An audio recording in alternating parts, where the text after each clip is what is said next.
राहुल गांधी निराधार झूठ बोलकर लोगों को गुमराह करने का काम कर रहे हैं। भारतीय जनता पार्टी की सरकार इस देश में 10 साल से चल रही है और दोनों बार पूर्ण बहुमत की सरकार मिली है। अगर भारतीय जनता पार्टी की मंशा होती कि आरक्षण को खत्म करना है तो हो चुका होता, बल्कि नरेंद्र मोदी जी ने पूरे देश के दलित, पिछड़े और आदिवासी भाई बहनों को गारंटी दी है, जब तक भारतीय जनता पार्टी है आरक्षण को कोई हाथ नहीं लगा सकता। मैं आज देश की जनता को कहना चाहता हूं कि कांग्रेस पार्टी ने हमेशा एससी, एसटी और ओबीसी के आरक्षण पर हमले किए हैं। कर्नाटक में उनकी सरकार आई, 4% माइनॉरिटी आरक्षण किया, किसका कटा?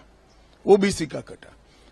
आंध्र प्रदेश में उनकी सरकार आई, वहां पर भी 5% माइनॉरिटी आरक्षण किया, किसका कटा? एससी, एसटी, ओबीसी का कटा। और जामिया मिलिया और अलीगढ़ यूनिवर्सिटी में भी आज भी एससी, एसटी, ओबीसी आरक्षण से महरूम है। इसका एकमात्र कारण कांग्रेस की एससी, एसटी, ओबीसी नीति है।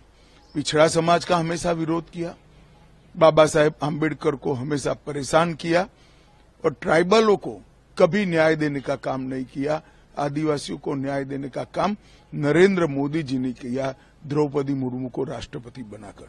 मैं देश की जनता को फिर से एक मोदी गारंटी रिमाइंड कराना चाहता हूं, जब तक भारतीय जनता पार्टी राजनीति में है, एससी, एसटी और पिछड़ा वर्ग के आरक्षण को कुछ नहीं होने देगी।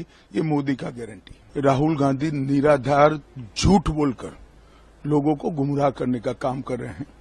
भारतीय जनता पार्टी की सरकार इस देश में 10 साल से चल रही है और दोनों बार पूर्ण बहुमत की सरकार मिली है।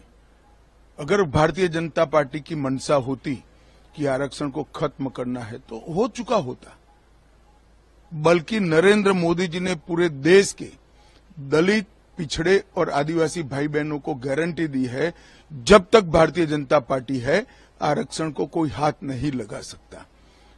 मैं आज देश की जनता को कहना चाहता हूं कि कांग्रेस पार्टी ने हमेशा एससी, एसटी और ओबीसी के आरक्षण पर हमले किए हैं। कर्नाटक में उनकी सरकार आई, 4% माइनॉरिटी आरक्षण किया, किसका कटा? ओबीसी का कटा। आंध्र प्रदेश में उनकी सरकार आई, वहां पर भी 5% माइनॉरिटी आरक्षण किया, किसका कटा? एससी,